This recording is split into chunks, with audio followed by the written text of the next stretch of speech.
Pepito weakens into a severe tropical storm as it moves over the West Philippine Sea on Monday, November 18. Based on Pag-asa's 11 a.m. bulletin, Pepito was last spotted 270 kilometers west of Batak, Ilocos Norte.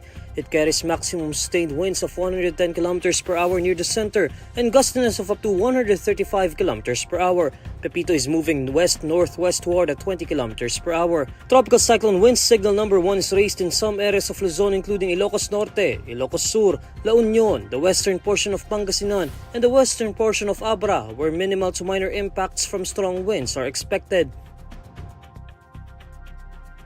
Pepito will continue moving west-northwestward over the West Philippine Sea until it exits the Philippine Area of Responsibility on Monday noon or afternoon. Pepito will continue to weaken as it moves over the West Philippine Sea due to the incoming northeasterly wind surge, creating unfavorable environment.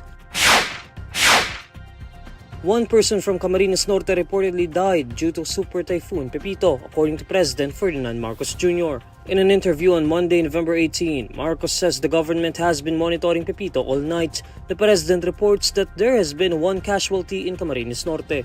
Well, we have been monitoring Pepito all night. Unfortunately, I'm sorry and saddened to report that meron tayong casualty na isa sa Cam Norte. And you know my feelings about that is that one casualty is one casualty too many.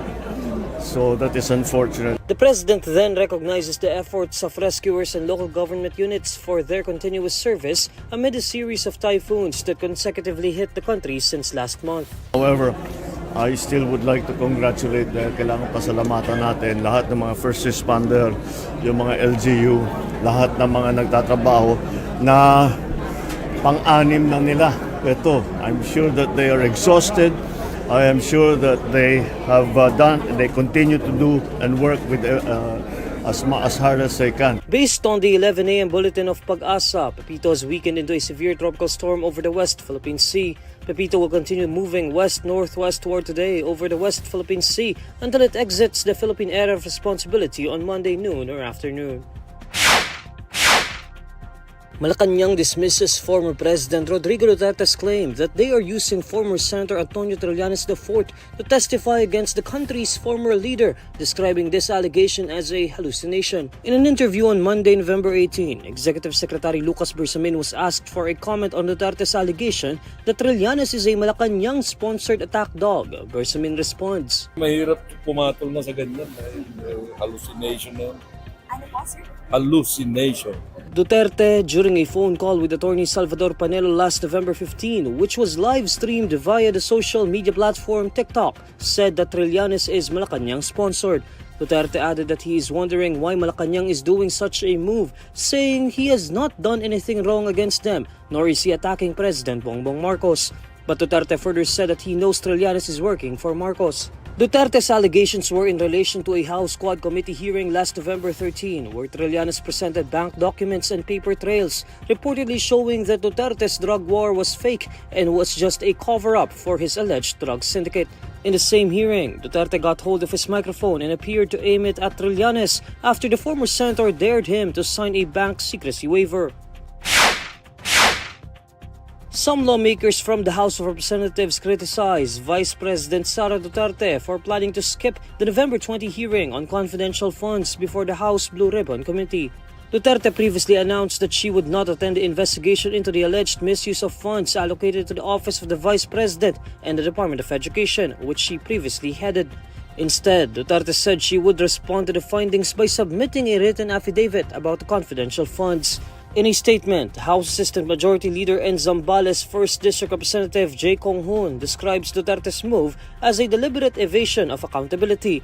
Kong Hoon points out Duterte's deceitful approach, saying that Duterte refuses to face the committee even after she was given the chance to clarify the issue against her. The same sentiment was echoed by House Deputy Majority Leader and La Union 1st District Representative Paulo Ortega V, saying that the affidavit submission was simply a tactic to avoid scrutiny.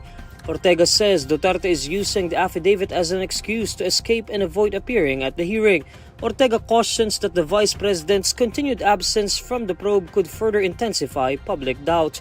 The House leaders further note that Duterte attended the initial hearing on Wednesday, September 18, but declined to take an oath as a resource person, refused to answer questions from lawmakers, and left the session early after delivering a brief statement criticizing the investigation.